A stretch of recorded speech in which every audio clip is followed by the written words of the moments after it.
Here's an image we'll use to differentiate between two different reps in the same set. One rep he had proper engagement in the glutes, core, lower back and hamstrings through his extension, and the other not so much. First rep moved swell, definitely had great engagement all through the extension of the posterior chain.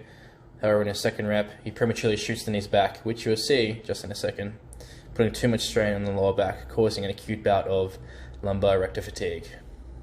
Now we're rehabbing this before national. Alright guys, this is how we're going to rehab a injury 2 weeks ago. So we're using the pelvic tuck plank to restore the starting position of the deadlift.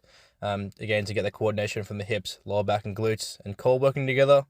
We're using the Jefferson curl to restore any flexion intolerance that he may have and get rid of it.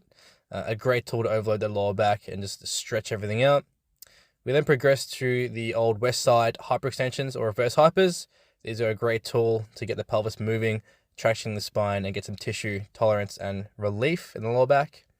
We then have to progress these to a static and dynamic position like the pelvic tucked shoulder touches, which I use for a lot of my clients who experience lower back pain.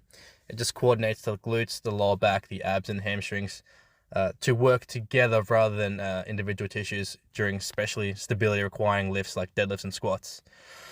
We then had to test his squat, so we took an easy 205 just to get the tissues adapting to the load again. He was experiencing some pain both in this squat and deadlift. We load managed his squat, dialed things back accordingly, pop out of the hole just like that. My reaction, too easy. And then we just decided to take 120 for a couple of singles as his last deadlift for the prep. Well, technically not the last, but he did an easy 240 a couple of weeks ago. He actually injured himself on the back offs, felt a little bit of a strain in the lower back. Again, we are just load managing now towards the Nationals comp. Thanks for dialing in and checking in. Follow our journey into Nationals and we'll see how we go.